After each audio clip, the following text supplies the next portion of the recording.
Welcome to episode 53 of the Valley Sports Talk podcast. We have a very exciting episode today. As always, me and Brandon are jumping on. But today we have a very special guest. We have Jayme from the Aplaymakers View podcast. We're going to be talking today with him about some NHL free agency since it started today. It's been very hectic. But we'll get right into it, and I will welcome on Jayme from Playmaker's View. Yeah, thank you guys so much for having me. I'm excited. We were talking earlier before we got on. It's been a while. I had you on my show. My name is Jayme. I have my own sports podcast. Started it during the pandemic, around 2021-ish, December. Just talk sports, really like you guys do, whatever's kind of trending. I was originally doing long-form content, but now with how busy I am, I've been doing more shorts. So if you guys want to check that out, feel free to. But yeah, I'm super excited. Like you said, very, very busy day in the NHL. So it'll be kind of interesting to hear what you guys think and share what I think as well. So yeah, all of the links to Jayme's channel will be in our description of this video, whether you're listening to this on Spotify, whether you're watching on YouTube. So if you want to go check him out, go down to the description and you can get all of his content there. And then we'll check in with Mr. Brandon. Brandon, how are you today? I'm good. It's been a crazy day being a Leafs fan with free agency starting up, not knowing who's going to play goalie for us or whatever. But we'll get into it. I'm decently happy, but I'm looking forward to talking about some sports today. So yeah, speaking of that, we'll get right into it. So the way we're going to do it, we're going to go through the bigger contracts that went out today. We're going to give our thoughts, and then we're going to say if we think that the contract was overpaid, underpaid, or good. Need a minute? is that me? Wow. Need a push? Sorry. No worries. All right, go ahead. Sorry. So to start it off, we have the cup-winning Colorado Avalanche. They didn't really do much signing. They were more extensions. The first one was they re-signed defenseman Josh Manson to a 4-year, $18 million contract. Personally, I thought he was actually going to go back to Anaheim. I thought that, he was sort of a rental player and he was going to return back to Anaheim. I thought it was a very good deal for both sides. I think it was well worth it because he is a very good defensive defenseman. He was able to play with Byram in the playoffs well. I don't know I will turn it over to you guys to see what you guys think, but I think it was a pretty fair deal for both sides. Yeah, it definitely was a fair signing on both sides for sure. I do agree with what you were saying with going back to Anaheim. One thing that I really liked the way he played with Colorado, and I think he gelled well with them. I think that might have been why. Obviously, when you win a cup, you want to go back there and win it again. So that could have had something to do with it too. But yeah, fair on both sides. He played well against the Blues, because obviously I'm a Blues fan. I remember that. But overall, had really good, did a really good job in the playoffs, and he's becoming more veteran guy now that he's won the cup. He has that experience. So definitely good for them to give him a little bit of an extension to have that quote unquote veteran guy. I know he's not like 10-year vet or whatever he is, but a lot of good experience now. And I think it's a pretty fair deal, and it'll probably pay off for them pretty well. No, yeah, I totally agree, and you make some good points there. I think all the talks were that he's going back to Anaheim, but like you said, he just kind of fits well here. Like, I think if he goes back to Anaheim, he's not, obviously Anaheim's not winning right now, so he's probably going in and playing maybe top 2 minutes, and I don't really think he's built for that anymore. So like you said, I think he fits really well in Colorado, being a mentor and a second line defensive player, and like you said, $4.5 million isn't terrible for a guy who just won the Stanley Cup. So For sure. good deal. Another guy they brought back, I'm actually a big fan of his game, is Arturi. They signed him to a 5-year, $22.5 million deal. The reason I'm a big fan of him, I just think he's a really hard worker, and he always shows up in the big moments. Whenever he was with Montreal, he scored that overtime goal to send him to the Stanley Cup final. He had a lot of big moments this playoff with Colorado.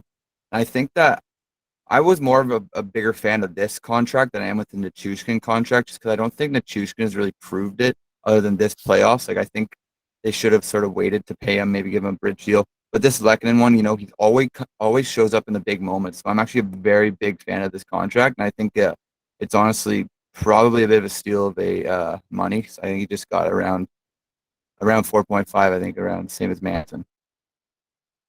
Yeah, I totally agree. I think Lehkonen was in my opinion, one of the best like bridge guys for the Avs.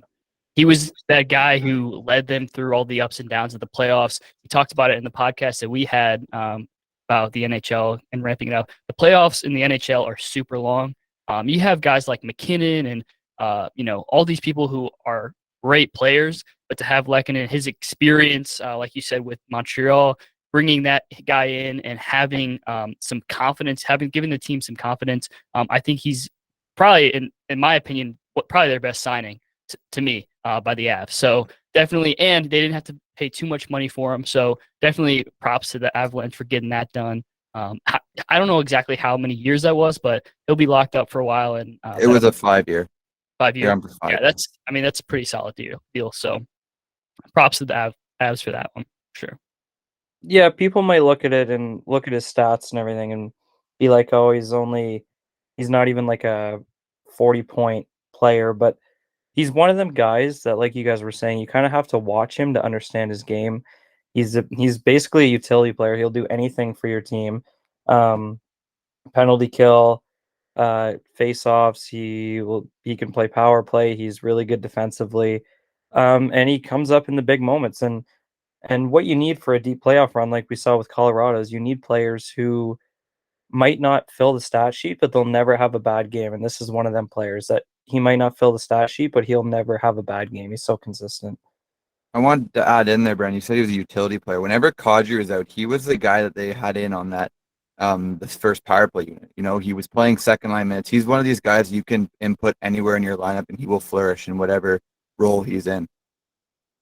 Exactly. Moving on to the dumpster fire team of the NHL right now, we have the Chicago Blackhawks. They were very low key with their signings. Max Domi and Andreas Athanasiou, both 1 year, $3 million contracts, and then Colin Blackwell, 2 years, 2.4. Brennan, you will probably have a bit more knowledge on the Colin Blackwell signing, as he did play for the Leafs for half a year. But in my opinion, I think the Domi and Athanasiou contracts are more prove-it deals. They're going to get minutes playing for this Blackhawks team, considering they only have about 4 guys on their roster right now to play for next year. So I think that those are more what those deals were based off of. 1 year, $3 million. Maybe if they're having a good year, you can dump them for assets at the deadline. But yeah, I thought there's not much to say really about the Blackhawks right now because I have absolutely no clue what their mindset is.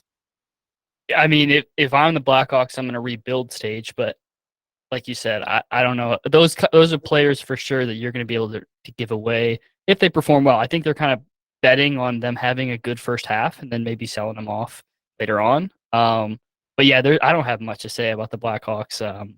It's kind of crazy. You win for so many years and then just like poof. You win for 5 years, you're terrible for 5 years. So it'll be interesting. I think that I don't know exactly what they have in the developmental system, but yeah, these are definitely moves that to me seem like they're just trying to get stuff out of it in the future. So yeah, that's all I got. Yeah, it's pretty simple that they're not looking to be good and they're just signing players to basically play on this team and hit the salary cap floor. So I think that's why you're seeing a lot of 1 year deals, like just 1 year deal, 3 mil, 1 year deal, 3 mil, try and hit that cap floor.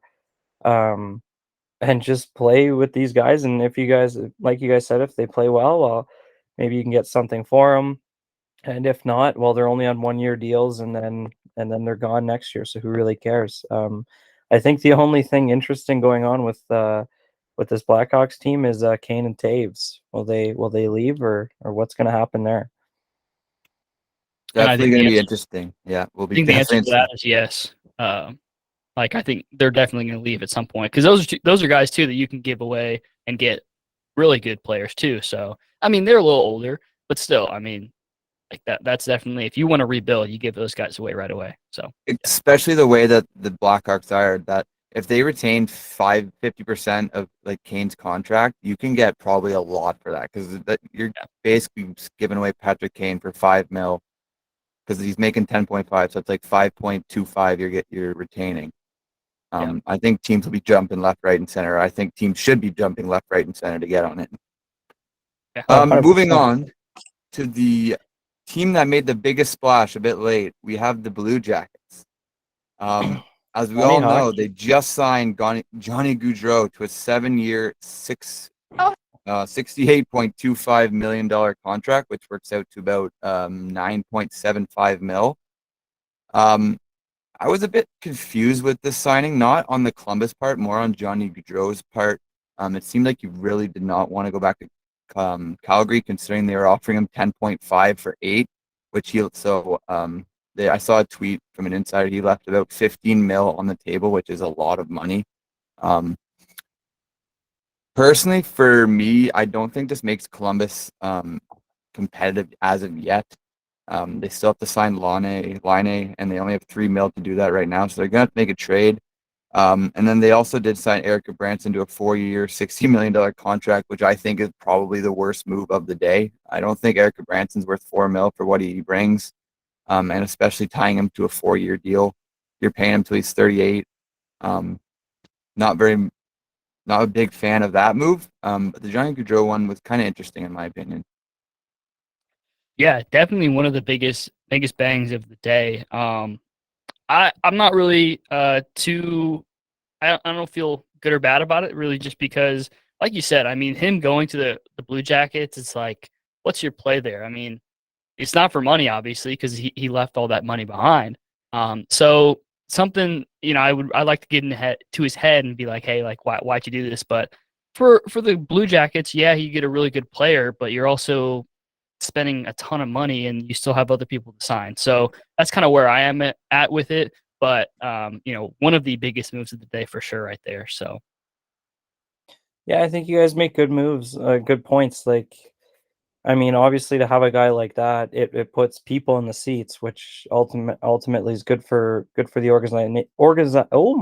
organization.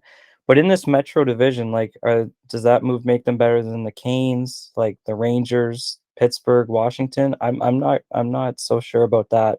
But at the end of the day, for the organization, they got the biggest player in on the market, and you can't be mad at that. But for Johnny Gaudreau, I think him living in Jersey, being born in Jersey, we kind of thought he'd end up in the Metro, but I don't think Columbus is the team we kind of thought. The next team we have Jayme's St. Louis Blues. First, to start off the day, they re-signed Robert Thomas to an 8-year, $65 million contract extension, which I thought was a very good signing for him. I'll sort of let Jayme talk a bit more of him because he does watch them more than me and Brandon. Just a little side note about Robert Thomas. This year for the playoff draft, I was in my father's draft and I ended up winning it, but I was strictly St. Louis and Tampa. And I had 4 Tampa, 6 St. Louis, and people were, whenever I was picking, I was like, okay, nobody's taking St. Louis.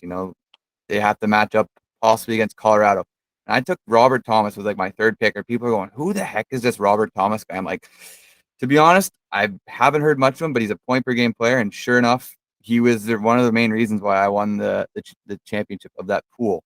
So as sort of a side story about Robert Thomas, I'll sort of let you talk a bit more about him there. And then they also re-signed Nick Leddy to a 4-year, $16 million contract extension. He doesn't bring much on the offensive side, but he's a great shutdown defenseman. And I think that if they are possibly going to move Torrey Krug, I think he's a great fit beside Justin Fall. yeah, yeah. You said a lot of great things there. Robert Thomas is definitely very underrated. I think people don't really give him credit where credit is due. One thing that is a little bit scary as a Blues fan, which I think he's going to be able to develop a lot more, and he seemed a lot better in this year's playoffs, but people are really worried about his maturity in the playoffs and being able to get things done. Because, when it's not playoff time, he's probably, like you said, point every single game, if not 2. He's always on the ice. He's fast. He's quick. A lot like Jordan Kyrou. If you're familiar with Jordan Kyrou, those 2 guys together are very solid. But 8 years is a long time. I think, I love the deal. I was thinking more of like a 5 or 6 kind of deal, but 8 years, he deserves all the pay. I think he's going to prove that he's worth that.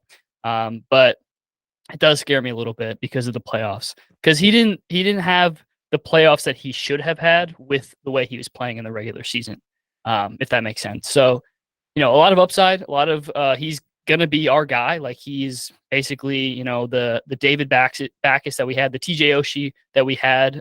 So they got him locked in. So that'll be great. Nick Leddy, I think proved himself a ton in the playoffs. I was not a fan when we picked him up. Absolutely hated the deal. I was like, what are we doing right now? He's old, doesn't do anything right, but he definitely proved me wrong. He had a great playoffs when he was in. Of course, he got hurt later on, and that really hurt us because his veteran presence, and he knew how to play the puck, and he was physical. Again, he's not going to score all the time, but he's a great veteran guy. And so really happy with those moves. One thing I am a little upset about as a Blues fan is David Perron slipping out of our hands, going to the Red Wings. Red Wings are literally like the Dollar General of the St. Louis Blues now. They got Sonny and who else did they get? They got Walker, I think it was, from the Blues. So like they got all these Blues players. And they took Husso from you. Yeah, Husso. So I don't know. It was pretty upsetting because David Perron is one of the best, in my opinion, one of the best power play players in the league. So that's going to hurt for sure. But we got Robert Thomas. Nick Leddy will be great. We need more defensemen, though, for sure. That's our big thing. And then the other question mark is whether or not Bennington is going to be himself again. So, yeah, overall, I'd give it, so far like a B level. But, yeah, a little bit of a rant there because I'm a Blues fan. But, yeah. No worries. No, it is funny because I was going to bring it up. Like, me and Noah, obviously, we're from Canada, so each of our teams play the Blues twice a year, so we don't see a whole lot of them. The most I've seen of them was in the playoffs, and some could argue they were Colorado's biggest test in the playoffs, especially when Binnington was in. Once he got out, it changed the course of the series, but some could argue if Binnington was in there, they beat Colorado. So I kind of just wanted to ask you, since, like I said, we're from Canada, we don't cover the Blues too often. And I know we have some American fans. Losing Perron and Husso, like where and St. Louis being a couple wins away from beating Colorado, like where do you go from here if you still want to be competitive? Yeah, that's a good question. I don't think Husso really makes that big of an impact, to be honest with you. We have Charlie Lindgren in the minors who came up for a little bit while Binnington was hurt, while he was struggling. He proved to be really great, and he was our backup in the playoffs when Binnington went out. I think he has some upside. They did just sign someone, I don't know his name exactly. I will say Charlie Lindgren signed with the Capitals. Oh, he did? Yeah, you guys signed Thomas Greiss to a 1-year deal to back up Binnington. That's why we got him. Never mind. So anyways, now I am a little worried. But yeah, I think overall, like if Binnington is himself, I don't worry about it too much. But Perron, I think, to be honest with you, we'll check back at the trade deadline of next year. I think he finds a way to come back to St. Louis. Somehow, some way, this guy always finds. He's already been there for 3 different tenures. He just comes right back. I'm telling you. Yeah. So, but yeah, I don't know. The missing pieces are definitely in the defense. But now that we're losing a really good forward, like it hurts. It really does. Robert Thomas is going to have to step up. We have what's his name? God, I can't think of No, not.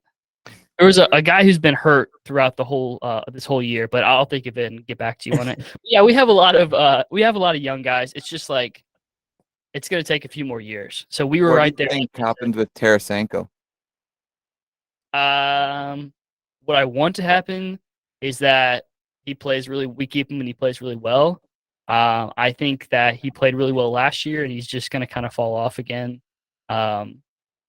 this upcoming year, and then we kind of waste money. But I want him to do well. I don't know if he's going to be able to play like he has been. He proved that his shoulders look a lot better. But I don't know.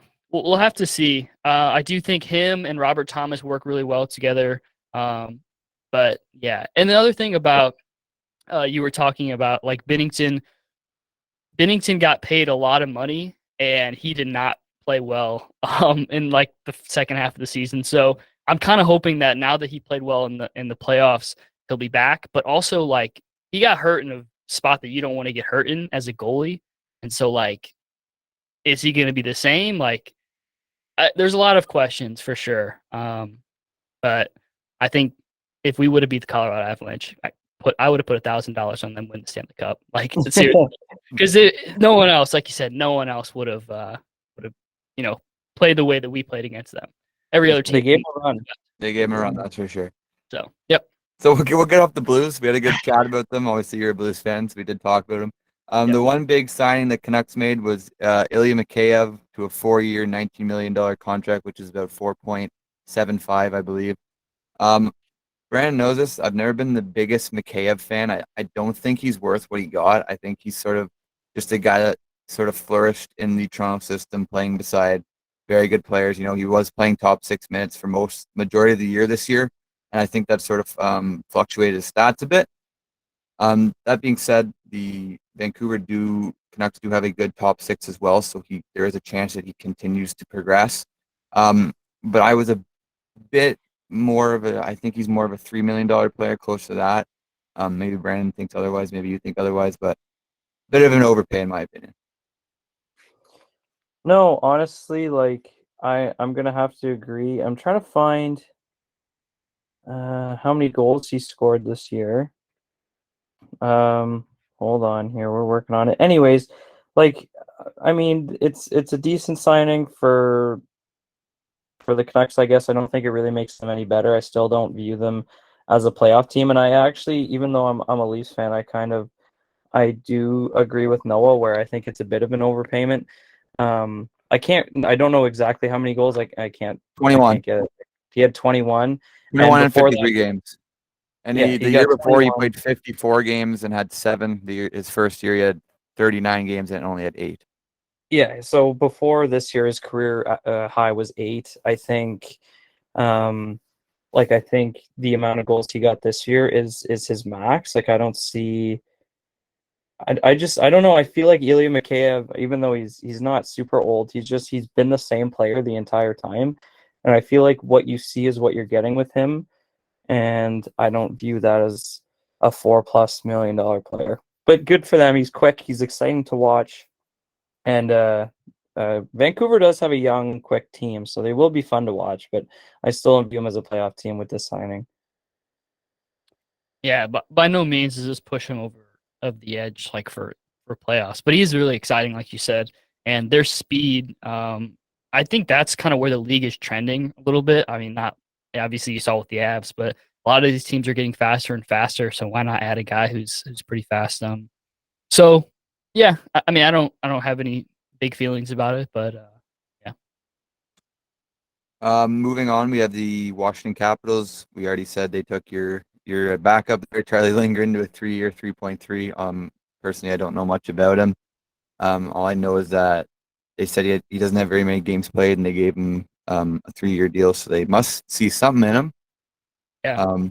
And then they took the biggest goalie off the market. They took Darcy Kemper for a 5-year, 26.25. Obviously, this keeps him in win now mode. I think that window is slowly dwindling for them as Ovi and Backstrom might not even play this whole year. Who knows about that situation? But Ovi's not slowing down with his goal scoring. You got guys like Oshie that are getting up there in age. But obviously, this solidifies the back end for them. Last year, the back end was the main struggle for them. And I'm not the biggest fan of Kemper. I think he had a good year, but I also think that his stats playing in front of Colorado were the reason they were that big, or the reason that his stats were that good. But I think that he is definitely one of the better goalies in the league, and I think that the contract was actually pretty decent. Yeah, it was a decent contract. It's been I don't know, I'm going to be even more kind of down on them than you were. I think the window kind of closes after this year. Like you said, they're old. Backstrom might not play. Tom Wilson has a knee injury. Like, these guys are getting old and they're getting hurt, and that combination is never a good sign. So I think with Darcy Kemper, they're giving it one more run, and then with a pretty stacked Metro, I don't even know if this team makes playoffs. Yeah, I don't think they're going anywhere anytime soon. But Kemper, I think obviously like he played really well. He just won a cup, but like you said, he had a really good defense with the Avs, and so I'm not quite sure who all the Capitals have, but like I think it's going to show a little bit where he's not as good as people think. Like I do think it was a good signing, like a good amount of money for both sides. Like it paid off pretty well, but I don't think they're going to get a guy who's going to be like taking them to the cup right away. You have to have other pieces to the puzzle. So not a bad signing, but I don't think it was really worth their money right now. So. Yeah, it'll be interesting. The Metro and Atlanta, both East Division conferences or divisions are pretty tough this year. It'll be interesting. The Coyotes did not do much. They just sort of got a bunch of one-year deal guys. Nothing big. So we'll sort of go past them. The Devils made a trade. They made Pavel Zacha for Eric Holla. I think it was sort of trying to make a move to get money to free up for Johnny Gaudreau. That never happened. Eric Halls has been on 6 teams since 2017, so obviously he hasn't really been able to fit. And then they signed defenseman Brendan Smith to a 2-year, 2.2. He's just sort of a depth defenseman. I don't know if you guys want to give your thoughts on that trade or whatever, but wasn't anything big. No, the only thoughts I have on the Devils is they got a lot of money and they're looking to spend it. So I don't know, maybe watch out for Kadri. We'll see. They got the money and they want to spend it, so we'll see what they do. I didn't think about that. Yeah. Kadri. Yep, Kadri is the one name that is still on the market, or one big name, sorry, I should say. The Golden Knights, they made a trade. They traded Pacioretty and Dylan Coghlan to the Hurricanes for future considerations. And then right after that, they re-signed Riley Smith to a 3-year, $15 million contract extension. I saw a very funny post that basically they traded Nick Suzuki for nothing. Yeah, because Nick Suzuki was the pick that came from the Max Pacioretty trade, and then they just traded him to the Carolina for future considerations, which is usually not very much coming back. Usually, if it's something big, they'll say it. So I just thought that was sort of interesting to throw out, as Suzuki is becoming one of the bigger, younger stars in the game. So what are your guys' thoughts on that sort of, or the Vegas Golden Knights in general? What are your guys' thoughts about their moves?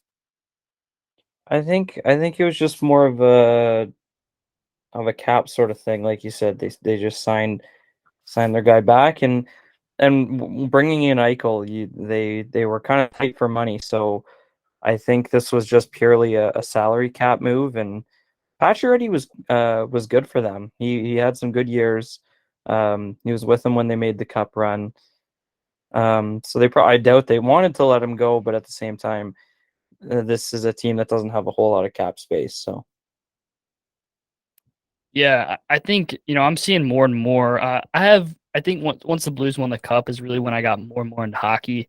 And I'm seeing a lot about how much of business it is. And I think that the Golden Knights, I thought personally when they came into the league, like they were going to be a problem for a while. But that's kind of slowing down a little bit. I mean, they're not as good as people really thought they would be. They didn't have the best year last year, and yeah, it's an interesting move overall. I think it's definitely all about the money, and I'll be interested to see who they get out of that, because, like you said, it's a future consideration. So I don't have too high hopes for the Vegas Golden Knights in the future. So. Another Hurricanes, they brought in Andre Kasha to a 1-year, $1.5 million. He was actually really good in Toronto last year. It's just all about health for him. I think if he were to stay healthy, he was putting up career numbers, or he was on route to put up a career season. So I think it's sort of another prove it deal where if he stays healthy and does well, he can get more the year after. And I think he's still fairly young. So.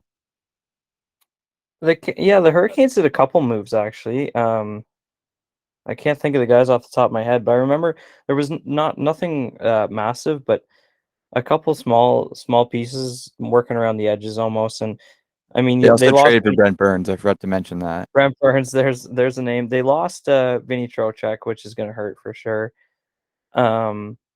But other than that, like they made a couple small moves, and then obviously Brent Burns.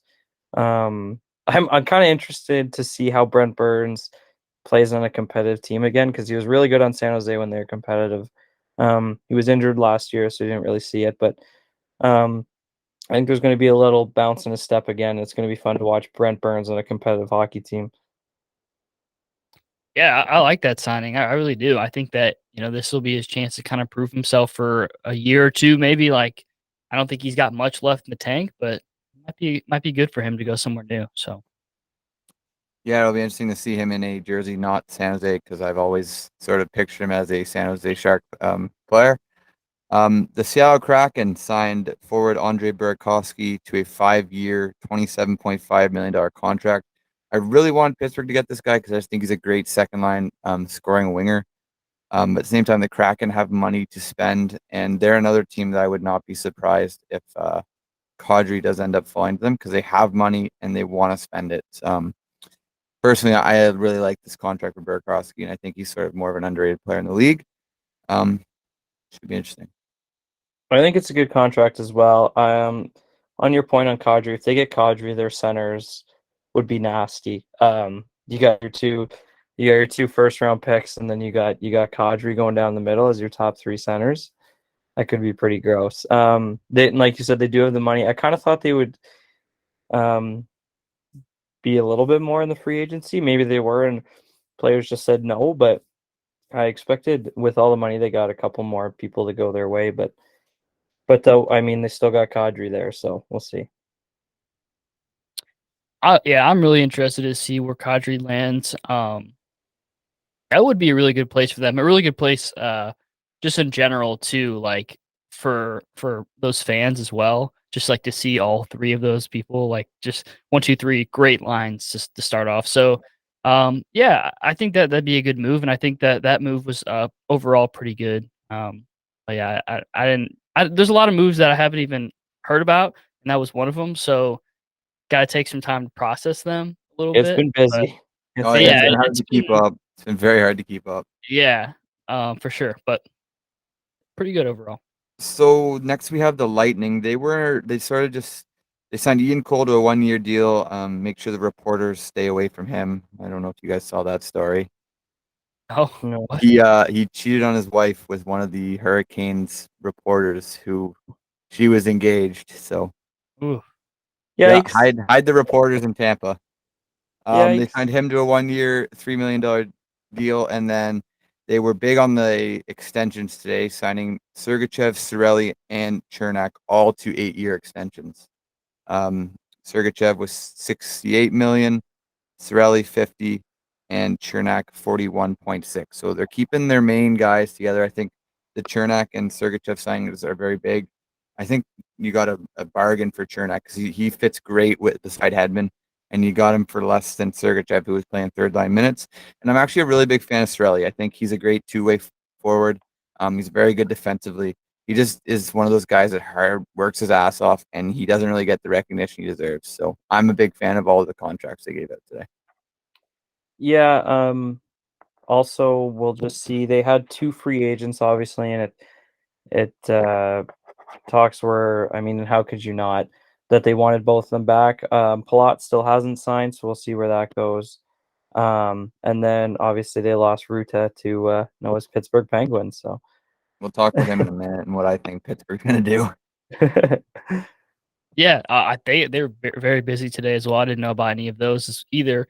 But being active is a good thing, for a team like that. You want to revamp, you want to keep going with where they're at. So, yeah, definitely good on their part. Another name is still out there to see where Andre Palat will go. I don't know if these extensions mean that they don't have money for him anymore, but he's definitely a guy to keep a eye out for. The Leafs, Brand's Leafs. They signed Ilya Samsonov, the former Capitals goalie, to a 1-year, 1.8. I think that's a prove-it deal. And they signed the guy that dented the cup. They signed Nicholas Aubé-Kubel to a 1-year, $1 million deal, as well as Adam Gaudette to a 1-year, $750K. I like the Samsonov deal. I think him and Murray are a bit of a tandem. I'm still not a big believer in that goalie room. I know Brandon's always sort of has more of a, I don't know what word to say, is more word, Positive? but Mhm. anyway. I don't mind the tandem with Samsonov and Murray. It's all about Murray staying healthy. He had times this year when he was healthy that he was very good, and then he had times whenever he was not very good. So it'll be all depending on how Matt Murray does or how he comes out next year. Yeah, the Kubel signing. I think he's just a cheaper Ilya Mckayev, to be honest with you. Like, he's really quick. That's Ilya Mckayev. He hasn't really proven himself in the NHL yet. That's Ilya Mckayev. And other than this year, Ilya Mckayev has struggled to put the puck in the net, and that's kind of Kubel as well. So I think it's just a $3 million cheaper Ilya Mckayev, which I'm totally fine with. If he can play third line winger, that's totally fine by me. And then the goalie situation, yeah, it's going to be, I'm not going to lie, I'm kind of nervous. I think Samsonov, to be better than Peter Mrazek, he's just got to be better than an 888 save percentage. So I'm not worried there. You'd have to be pretty bad to do that. So I think we upgraded our backup situation. With Matt Murray, I think it's more just health. Like, I'm more worried about health than performance, to be completely honest with you. Obviously he didn't play very well, but you got to take into account that's with Ottawa. Last time he played well, he had a good team in front of him in Pittsburgh, and now, even though a lot of people hate on Toronto, they got a good team in front of them in Toronto. And I mean, Toronto, no. no hate on Toronto. So I'm a little bit nervous there, but you know what? If Matt Murray can stay healthy, play 50 games, and Samsonov can come in there and play 30, I think, like, this Leafs team's good enough where if you get 905 save percentage, they're going to be totally fine. And I think that's that's like a, you can ask that from your goalies. You would hope. Yeah, you would hope. Yeah, you would definitely hope. I think you're right on track with that. Like, they have they can utilize both those guys. What was it? 888 was the save percentage. That was Peter Mrazek last year. Yeah. And he also only played about 10 games, so Yeah. if you can beat that. Yeah. Yeah, definitely. Yeah, a big thing for them is health. But like many other teams, that's a big thing. So it'll be interesting. And like you said, they score a lot of goals, so that'll be helpful as well. So yeah. The next team, we have the team that stole the old Leafs goalie. We have the Oilers. I just mentioned that. We'll talk about them right away. They signed Jack Campbell to a 5-year, $25 million contract, so a 5x5. Brandon knows this. I'm not a Jack Campbell fan. I don't believe that he's really earned this money yet. I think that the Oilers are sort of just very desperate for a goalie and are like, hey, we're not getting Kemper. Who's the next best option? Oh, Jack Campbell. Okay, let's throw money at him. Last year, he started off the season. He looked like he was going to win the Vezina, and then he got hurt, and then he was a bit shaky by the end. I think he's a good starting goalie. Do I think that he gets this Oilers team over the hump? No, I do not. I still think that they have a bit depth-wise that they need to fix. I don't think McDavid, Draisaitl, and the guy they re-signed, Evander Kane, will be able to be enough. You might have gotten your goalie situation figured out, but at the same time, you don't know what type of goalie you're going to get in Jack Campbell. Will he have this money and all of a sudden shit the bed? Only time will tell. So, Yeah, I mean, I'm one of the biggest Campbell fans there is. And we know Kyle Dubas loves to sign his Sault Ste. Marie Greyhounds and people he's coached before. And for Kyle Dubas to not give Campbell a 5x5, like they're paying Matt Murray basically the exact same. So I think it was term. And the fact that Kyle Dubas wouldn't pay term kind of speaks a little bit of volumes. Like Noah said, he's only been a starting goalie for 1.5 years, basically. And you're giving a guy 5x5 at 28 years old is a little scary. I just find it funny how you're not allowed to tamper in the NHL, but free agency started at noon and the Campbell deal was signed at 12:01. So it's kind of funny. I how knew that's about the Campbell deal at like 9 a.m. going to work this morning. That's what I'm saying. So there's definitely no tampering going on in the NHL. Not at all. I don't know. Yeah, I agree with that all that you said. So not really gonna add much there. moving on, we have my Penguins. As Brandon mentioned, the biggest move we did was sign Jan Ruda to a 3-year, 8.25. Your biggest deal was Malkin, baby. Oh, sorry.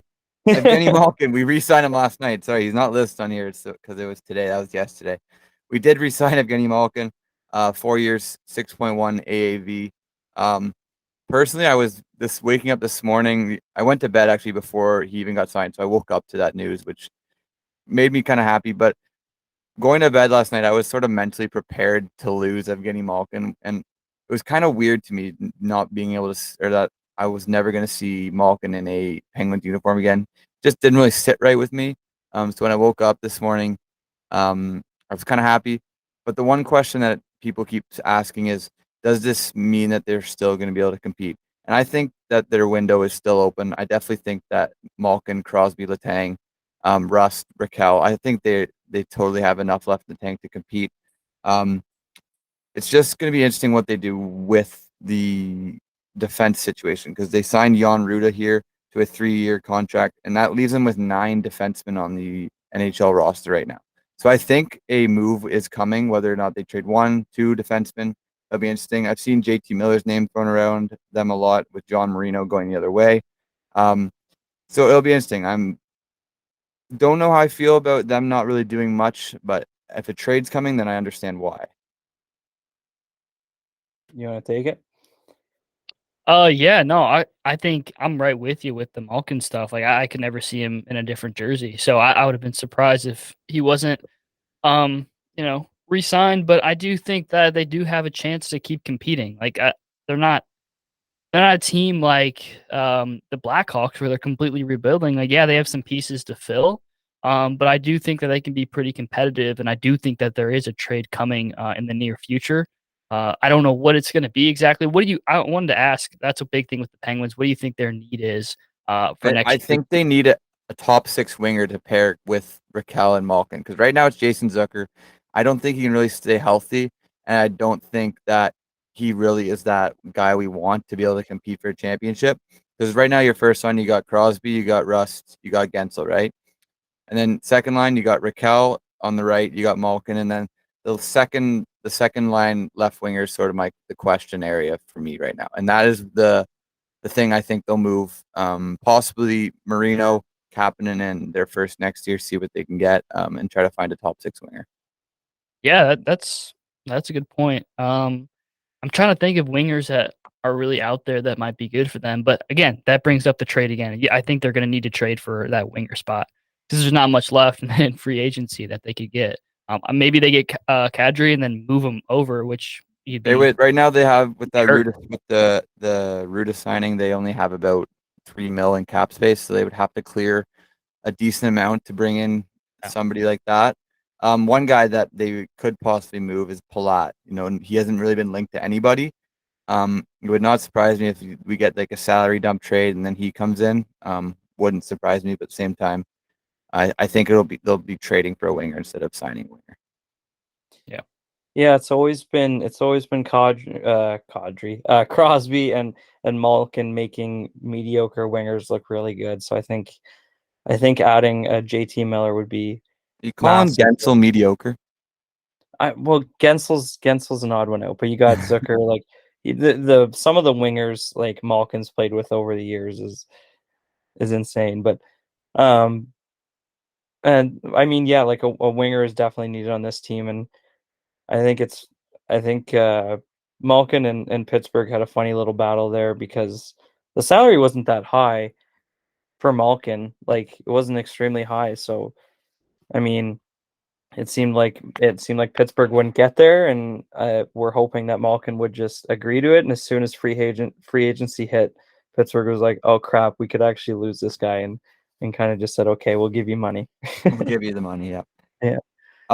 Moving on to the Rangers, I think we have a couple more teams before we jump into our MLB talk for today. We have the Rangers. They signed Vincent Trocheck to a 7-year, $39.4 million contract. As a guy we'll talk about in a minute, Andrew Kopp left, and I do not believe that Ryan Strome will be coming back either. So I think Trocheck fits in on that second center. I think he's always been sort of underrated, coming from Florida and then going to Carolina. He's a great two-way player. Do I think that he sort of makes this team better? No, they lost. The Rangers lost a lot of players this free agency, and I don't know if they really did enough to replace them. I still think they're a very good team, and they're still very young. It'll be interesting to see, if Lafreniere, Hedel, and Capo Caco take the next steps. But in my opinion, I don't think bringing in Trocheck really did as much to put this team over the hump. No, while I'm talking, can you figure out who they signed as a backup? I think it might have been Halak. It was Yaroslav Halak. And they also brought in Penguins legend Louis Domingue. Louis Domingue is a third string. You never know. He I guess they liked what they saw in the you might need him playoffs. in the playoffs. Pittsburgh did. They liked what they saw in the playoffs. Yeah, the only thing I want to say about the Rangers, which I thought was very interesting, is right before Vinny Trocheck signed to the Rangers, Kopp got traded, and Kopp signed. Pardon? Kopp signed. He didn't get traded. Yeah, sorry, that's what I meant. Kopp signed a $5.625 million deal, and Vinny Trocheck signed a $5.625 million deal. So they basically just tried to play. Sorry, I'm going to cut you off because I was just talking about him. Anaheim just inked Ryan Strome to a 5-year deal. Wow, Anaheim.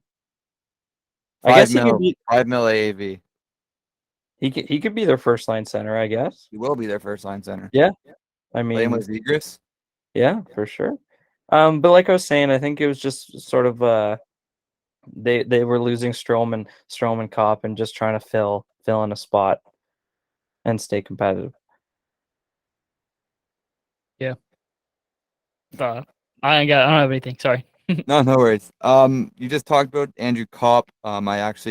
I was a big fan of the Wings signings today, as they also brought in David Perron, who Jayme talked about earlier, and then they also brought in Ben Sherratt. I think Ben Sherratt will be a great piece to put beside Mo Seider, and you also have that Edvinsson guy coming up. He should get playing time this year. They took, I think, in last year's draft. And then they also got Dominic Kubalik. So I think the Red Wings had a very underrated offseason. I think Stevie Y has them going in a great direction with a 1-2 center duo of Dylan Larkin and Andrew Kopp. I think that is great for them. Yeah. Go ahead, Jayme. I'll let you talk about them. Yeah, I think they are having a little bit of a sneaky offseason. A lot of pieces to the puzzle where they're also in kind of a rebuild stage. I thought they were getting better throughout the year overall. Like they weren't a playoff team, but definitely getting better, and they're adding some pieces that could make a difference. A veteran guy like Perron, and then like you said, they have the young guy coming up. So definitely some things that to be on the lookout for. But I'm still hoping that Perron comes back eventually. So, he'll find his way. He'll retire. He will. I was actually reading an article about that. Like he always finds a way back. So We'll see. But no, I do think that the Red Wings. I don't think they're going to be competing for anything like in the playoffs, but they'll be pretty competitive. They'll beat some good teams on a good day. So. I think they're sort of starting to do what this other team's doing, where the Senators signed Claude Giroux to a 3-year, $19.5 million deal. I was texting Brandon when this happened. I think Ottawa's going to be sneaky good this year. Like, I think there's a chance that they can make the playoffs as a wild card team. I also really like their trade for Cam Talbot to sort of solidify the goalie situation. I think he's sort of been underrated, and he was not going to play starters minutes behind Marc-Andre Fleury. Obviously, they made the trade for DeBrincat a week ago. But I was looking at their top six, and their top six is going to be Stützle, DeBrincat, and Giroux, and then Tkachuk, Norris, and Batherson. And I think that top six can go up against any top six in the league. Like, I think that's a top 5, top 6 forwards in this league. Yeah, I agree 100%. Tkachuk, there's so many guys on that team that could compete against some solid teams, and I think it'll be interesting to see like who they do compete against. Like, I think they could even put a good battle up against Colorado. I mean, I think the one thing they're kind of lacking the speed that Colorado has, but they got some scorers on there. And yeah, I do think they're going to be pretty sneaky. It'll be interesting to see how they perform. But yeah, definitely. Yeah, it's very unfortunate. The two best teams, the two best off seasons in my opinion, have both been from Atlantic Division teams, which kind of sucks for me. But I mean, Ottawa and Detroit have made themselves competitive, and they're definitely no slouch anymore. And yeah, like you guys said, like playoffs is definitely not out of the realm of possibilities. Like in the Atlantic, you got Toronto, Tampa. I think they're kind of locks. Florida's lost a lot of players, and that might also include Mackenzie Weegar. We haven't heard where he's going yet, but that could be another big loss. And they haven't really added anything. And then you got Boston, who's got McAvoy, Marchand, a couple other players who are missing the first couple months of the season with injury, and we still haven't heard if Bergeron's back yet. So, like, you could see Ottawa finishing third in this division, like if everything goes right for them. It's For kind of sure. creepy.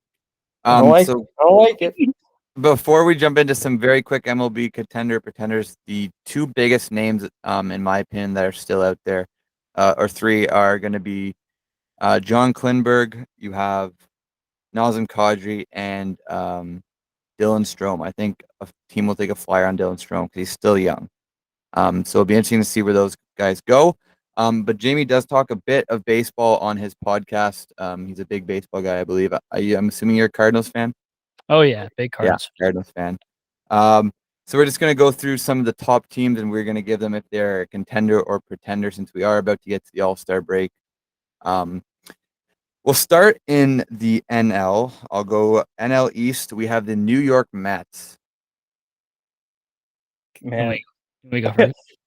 I Yeah, mean, you go ahead. You you're know the that you NL know guy, most about baseball here. We'll sort of follow you up. and we're AL. Pretender, 100%. Oh, I think they are Whoa, going to that's a go hot to the take. playoffs. I think they're going to make a run in the playoffs, but I don't think they're going to win it all. You got two starters, Scherzer and DeGrom, who DeGrom still isn't even back yet. And I think that they are. I would be surprised. They're like the Colorado Avalanche, right? They have been to the playoffs, or they're barely getting to the playoffs. They haven't found a way to actually win it. I don't think this year is quite it yet. I think they still have a few more missing pieces to actually win it all. So, pretender, I do think they're going to contend pretty well in the playoffs, but I don't see them winning it all. So, half and half pretender, I guess you could say. no, you make a good point. Like, obviously, this team's going to make the playoffs. But in my mind, contender is, could I see this team winning a World Series? And I have to agree with you. Like, you said, I mean, baseball is a team sport. I mean, you need more than two pitchers. You got to use all five. Like, they have to play games.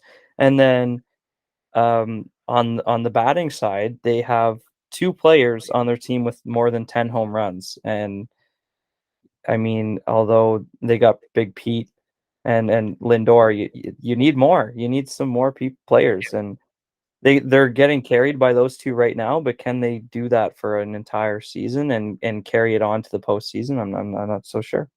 Yeah, and it'll be interesting too. Like, this is a team that can definitely make a big impact in like the trade deadline or during the trade deadline.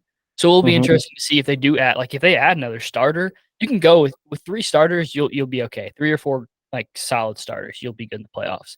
But two is hard. It's hard to have two starters in the playoffs with so many games. So it'll be interesting if they can pick someone up. Then maybe their chances bump up a little bit. There's guys out there too for sure that are being talked about. So. You guys covered a lot, so I'm just going to give him my pretender. I think that it's going to rely on the health of Jacob deGrom and Max Scherzer. We've already seen both of them get hurt before the season even started. And like you said, deGrom is still getting his rehab starts. He has looked pretty good in his rehab starts, I won't lie. But I think that, like you said, if they pick up another pitcher at the deadline, then I think that they will be okay. They definitely have the bats. I don't think really home runs are all of it. Like, they have guys like Marte, they have Mark Canha, they have Eduardo Escobar. I think they have the bats to get them over the hump, but I don't think that the starting pitching will get them over the hump to win a postseason this year. Now we have the last year's World Series champs, the Atlanta Braves. Contenders. I think they're contenders. Because they have guys out too right now, and like Austin. I think Austin Riley's still out. But yeah, and their pitching is ridiculously good. I think that they're gonna make a run for it again too. And it's hard because like when you say contender, like do you mean they're gonna win the World Series?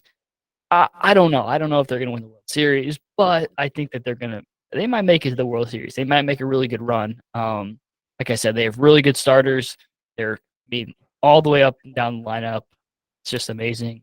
And Acuna is going to be, I mean, knock on wood, he'll be not injured during the postseason. So like, they're the team that's going to be beat right now, and they're super hot right now. They didn't start off like super hot, but right now they're trending in the right direction for sure. So Yeah, this might make me sound like an MLB fraud, but did they have Freeman last year, or did he leave this year or last Yeah. year? He left this year. he left this Okay, year. He so signed with the Dodgers this year. So Friedman is like the one player they've lost from their run. Yeah, but they replaced him with Matt Olson. Yeah, And Matt who's Olson, I mean, going he off. hits dingers, so that's all he does really. He hits dingers. Yeah, I'm gonna say contender as well. I could easily see this team making the Final Four, or the World Series. That, like I said, Friedman obviously is a huge piece, but from their championship team, he's really the only piece they've lost. And although Matt Olson isn't Friedman, he can fill the role a little bit by hitting dingers. That's what he's there for. And like you said, their pitching's pretty nice. So Yeah, with I'm pitching, gonna give them. I'm gonna give them a contenders. They definitely have the best bullpen in baseball when healthy. You got Will Smith, Kenley Jansen, Minter, Matzik, and then their starters are no slouch. You got Soroka, you got Fried, you got Ian Anderson. Strider. Yep, him. I brought him. And then they probably have one of the top 3 infields in the league. You got, when healthy, Austin Riley. I'm a big Dansby fan. You got Ozzy, and then you got Matt Olson, who's no slouch. And I'm also a big fan of the Contreras brother. I think that he is going to be a great player in this league. He's 23 and he already made the All-Star game. Sure, you might throw a bit of Braves voting bias in there, but I definitely think the Braves have a chance to go deep. Going into the NL Central with your Cardinals, we have the leading Brewers. And I'm gonna give you my opinion. Definitely pretenders. I don't know. I mean, I don't think they have a very solid bullpen, and I think that if they're gonna win, that's gonna be what takes them there. Their offense has struggled a lot this year. They've, like earlier in the year, they haven't really put the pieces together. They've had one guy that's streaky, one guy that's not. So, in my opinion, I think pretender. But yeah, their pitching is very solid. But again, they say pitching wins ball games, but if you go 9 innings, I saw it earlier last week with Adam Wainwright. He went 9 innings, 1 run. Cardinals didn't have any offense. They lost. I mean, you can't win ball games if you don't score at least 1 run. So, yeah, I think pretenders for the Brewers for sure. You know what? This could just be wrong of me, but you gotta be a little different. I'm gonna say contenders. I don't know why. Maybe it's because they got Rowdy Tellez and I just love him. But like you said, they got good pitching. Yeah, like you said, they got a lot of streaky hitters, but up and down the lineup, even though they are streaky, they do have a lot of good hitters. If they can put it together for a 3-week stretch, a 4-week stretch, then they could be very dangerous. You just got to put it together at the right time, and we'll see if Christian Yelich can get back to numbers he was at a couple years ago. And if they just need one person to step up, really, because like I said, they do have a good roster, 1 through 9. It's just like you said, they're a little streaky. So if they can put it together, they're going to be scary. I'm going to give them pretenders just because I think their offense is not good enough to win a championship. They've been too streaky, and I don't think streaky you can really win with streaky. Obviously, they got the 3-headed monster with Corbin Burns, Brandon Woodruff, and Freddie Peralta. They're all pretty gross. And then you also have Josh Hader, who seems unhittable at sometimes. But that offense being streaky and them not really having a go-to guy because Yelich is not the guy he used to be. I'm going to give them pretenders. And then moving in, we have your St. Louis Cardinals. I'll let you talk about them. I know you got Paul Goldschmidt. You got probably MVP frontrunner right now. Obviously, you got Arenado, and then you got what's your guy's second baseman? He's playing great this year. Tommy Edman. Tommy Edman, yes, him. He's been Yeah. great this year. Yeah, I think I was a little worried these past 2 weeks. Cardinals scored like 7 runs in 7 games or whatever it was. I don't know. I don't think that. So our front office is really bad with like signing people, and like you saw John Lester last year. 45-year-old left-handed pit or 45, however old he is. He's old, right? He's old. Yeah, I think I'm going to say Pretenders, unfortunately, just because I don't think they're going to make the right moves at the trade deadline.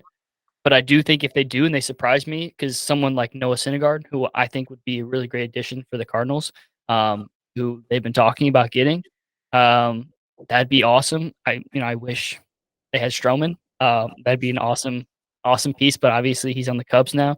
They also have Steven Matz, but they have dealt with so many injuries this year, and I just don't think that they will have enough to get to that World Series.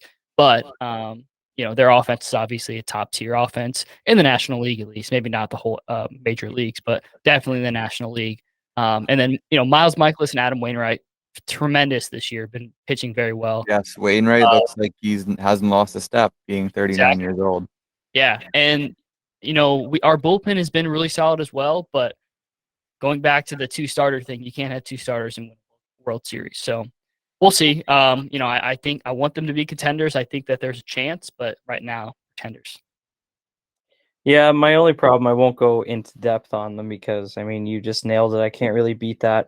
The only problem is the 5 teams ahead of them in the playoffs, I don't think they'll be able to catch. I do think, and I'm not just saying this because you're on the podcast, but I do think they will make the playoffs, actually. I think they will end up being the last team to make playoffs. The only problem with that, you got to play Dodgers in the first round. So they're beating up on the Dodgers right now. That could be a little preview for the first round of the playoffs, but the Dodgers are just a whole other animal. So I think it's going to be tough for them. Speaking of the Dodgers, they are next. Obviously, they have the insane lineup. They have great pitching, and then their bullpen is no slouch. So there's just no weakness to this team.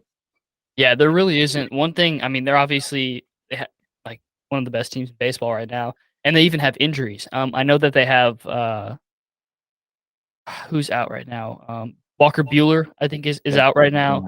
And there's another pitcher as well who's out. I think it's Urias. I think he's hurt. Yes, I think you're right on that. So, again, just injuries can hurt a team so much. But I do think that this team is a contending team with the offense that they have. Mookie Betts, Freeman. Oh my God, there's so many people all the way down the line that they got a 1 through 9 dream team. Like there's no holes in this lineup. Yeah, and it's just like at the swing of a bat, the game could be turned around just like that. So, definitely think they're contenders, and it'll be even more. Have a better chance if they can get their starters back and their pitching back and stay healthy, as always. But definitely contenders. I think we can just say they're contenders, Brandon. Like they're always going to be contenders. Yeah. We'll take the short rip. Yeah. The next team we have the Padres. You know what? I'm gonna take this. I think they also are contenders as well. I think they've sort of been at that doorstep, knocking on the door for at least 1 year, 2 years. And they're 11 games over 500 without arguably the best player in the MLB. They're super exciting. They are very, no one can say they're not entertaining. And if they're on a streak, they are arguably the best team in baseball. When they get in those streaks, they are hard to beat. They got an insane offense, and their pitching's decent. So I'm going to give them contenders. I could see them making the World Series for sure. I don't know. I don't know if they have enough right now. But it'll be interesting. When Tatis gets back too. Their offense is similar to the Dodgers. I'm gonna say pretenders. Make it quick and then move on. But I'm gonna join you. I'm gonna say pretenders. I don't think this you saw it last year. They didn't make the playoffs even with Tatis. I know they're playing great without him right now, and adding him a bat like his is amazing. But I don't think the bats have enough. Like Trent Grisham is struggling heavily this year. You know, he's a guy you thought was really going to hope to take a next step. You got Eric Hosmer who is doing Eric Hosmer things where he's great and then he's just going to fall off a cliff. But the starters are pretty solid. You know, you got Darvish, Blake Snell, Musgrove, Mackenzie Gore. Is it Mackenzie Gore, the rookie there? I'm not sure. It's something Gore. Something Gore. He's pretty nasty, but I just don't think this lineup has enough as of yet to be considered a contender.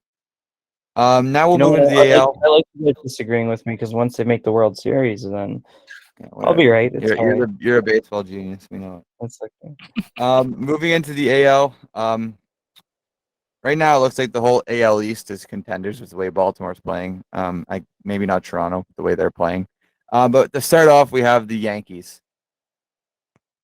I think this can be another quick one. They got really decent starters 1 through 5, and then when you got Stanton, Judge, and Rizzo hitting a bomb, it seems like every time they step up to the plate, they're a super hard team to beat. To be halfway through the season and have an above 700 win percentage is ridiculous.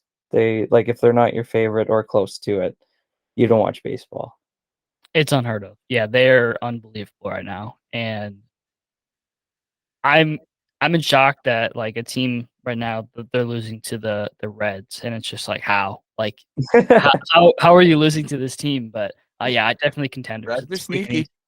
Yeah, they can be. Yes. Sneaky good. Yeah, they're definitely contenders. The lineup's stacked, and we didn't even talk about the fact that Clay Holmes has possibly been the best closer in baseball this year. The guy's been pretty nasty. Being a Blue Jays fan, watching him come into the game in the top of the ninth or bottom of the ninth is not a very fun sight to see. We have the Rays. We'll just do the AL East rapid fire because 4 other teams you could say are contenders. I don't think the Orioles are contenders. I think they're just playing hot right now.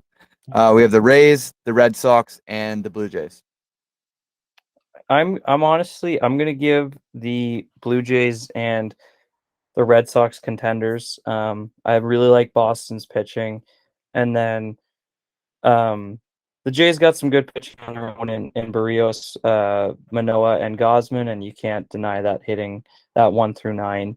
I'm gonna give the Tampa Bay Rays pretenders. They seem to always make the playoffs, and I mean, I don't know, they always get there, but they never do anything when they get there. So I'm gonna say pretenders for the Rays and contenders for all the other ones. Yeah, I'm gonna say contenders for the Red Sox. I think they're a very solid team. Rays again, they get to the playoffs and just kind of fall off. So they're pretenders, and I'm very concerned about the Blue Jays. As are we? Yeah, Yeah, 100%. after firing your coach. I don't know. Best move they could have made. Yeah, but it definitely, coming from a Blues fan who got their coach fired and they won the cup, so that's a good thing. Yeah, I mean, maybe it'll bring a fire to them. So, I mean, they're winning 8-2 right now, so yeah, seems to have, but it's the Phillies, so yeah, without Bryce Harper. Yeah, I think with the bats the Jays have, obviously, I'm being a fan of them. I might be a bit biased in this. With the bats they have and the 3 stars that Brand named, Barrios has been kind of inconsistent this year, but whenever he is on, he's on. I think if they get a couple of bullpen arms, they're fine. The bullpen has really been the one place that they've been not very good this year, other than like Jimmy Garcia and Jordan Romano. Those have been the 2 bright spots. Everybody else has been very good. I really like the Red Sox lineup. 1 through 6, they have hitters. You got Devers, Bogarts, JD Martinez, Verdugo, Trevor Story. They're all great. And they're pitching. Chris Sale's just starting to come back. He had a rough rehab outing, but it's Chris Sale. He'll figure it out. And then the Rays, I'm gonna give them contender. I just think they always find a way, once they get into the playoffs to figure it out. They made the World Series 2 years ago. We can't forget that. And they have a way. I think all 4 of these AL East teams, if any of them make it to the World Series, they have a chance to win it. That just might be me, but hey. Moving on to the AL Central, we have the Twins, which is not the team I expected to be leading the AL Central right now. Yeah, I'm gonna give them a pretender. I mean, I think it's just, I mean, I can't say hot start because more than halfway through the season, but every time I see the Twins, I'm like, how are they here? I thought if like at the start of the year, I predicted the White Sox to run away with this division. Kind of hasn't worked out that way. But it's just like if when like just looking at a Blue Jays perspective, because we play these teams a lot being in the AL, when the Blue Jays play a team like the Boston Red Sox, I'm nervous. When the Blue Jays play a team like Minnesota, I'm not like, oh no, you know what I mean? They don't jump off the page at you. So Yeah. pretenders in my opinion. I agree with that 100%. What do they have to beat a team like the Dodgers or another team like that, or the Yankees? He has to get past the Yankees too. So Yeah, if we're talking about if we're putting contenders as teams we think will win the World Series, I don't think I'll put Minnesota in that category. Obviously, they have Byron Buxton, who is great, and they have Carlos Correa, who's great. But other than that, their pitching isn't amazing. They have that one rookie, I forget his name again. I'm not very good with rookies, but he has been pretty good. But other than that, they have a solid team, but I don't think that they're enough to get over the hump. The last team we'll talk about today is the Trash Bangers, the Houston Astros. I mean, it's hard. They bring back like the same guys every year. It's hard to not give them contenders. I mean, I know we're giving a lot of teams, me personally, I'm giving a lot of teams in the AL contenders. I think it's just a really good conference this year. But I mean, we've seen the Astros do it year in and year out, and their roster isn't much different than it has been in years prior. So to not put them contenders would be pretty hard for me. yeah, I'd agree. I mean, like you said, they're always coming back. It seems like with the same exact team, the same exact success. Like they're always having success, even if they are banging on trash cans and doing whatever they do. Yeah. But yeah, I would give them a contender. I don't think they're going to be a team to win it all, but I do think they're going to be a team that gives up a team like the Yankees or the Red Sox. They're going to give them a little bit of trouble down the road because of their ability to hit the ball and because they have pitching who can, they have solid pitching. It's not pitching that's going to be, winning the World Series, but they're going to compete and do well against those teams. So, Yep. Yeah, I'll give them contenders. They got the lineup. Kyle Tucker's great. Altuve's great. Bregman's been hasn't had his best series, or his best year, but it's Alex Bregman. He'll bounce back. I just want to throw out the fact that Justin Verlander's been so good, being a 39-year-old coming back from Tommy John, and being a Cy Young candidate is pretty good. But yeah, I'll give him Astros. I'll give the Astros a contender. Age. He doesn't age. No, him, Wainwright, Scherzer, these guys just get better with age. It's crazy. Like how can you be 39 with Tommy John and get better? Like what? right. Yeah, exactly. It's weird. Meanwhile, we're here doing a podcast. And My beer league baseball career is just starting to take off. So exactly. But I think that will wrap it up today. We talked for a while. Again, Jayme, we really appreciate you coming on and giving your sports knowledge.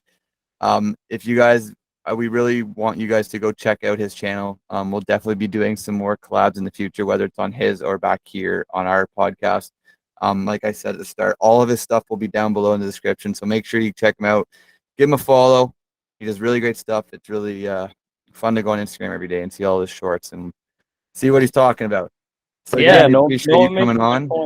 Noah makes a good point. Like we post weekly and we just kind of cover everything that goes along the week. But Jayme, if you guys are looking for like almost right away updates, he posts like almost every day, right when news breaks out. So it's definitely a different way to do it, and it's really interesting. I like watching them as well. Yeah, I appreciate it. I appreciate you guys having me on. This has been a blast. Hopefully we can do it again. Eventually I'll have longer form content, have you guys back on. The first one I do will be with you guys. But yeah, Awesome. I had a great time. So thank you guys so much. Yeah. So that'll be it for us, guys. We'll see you next week. Peace. Yeah.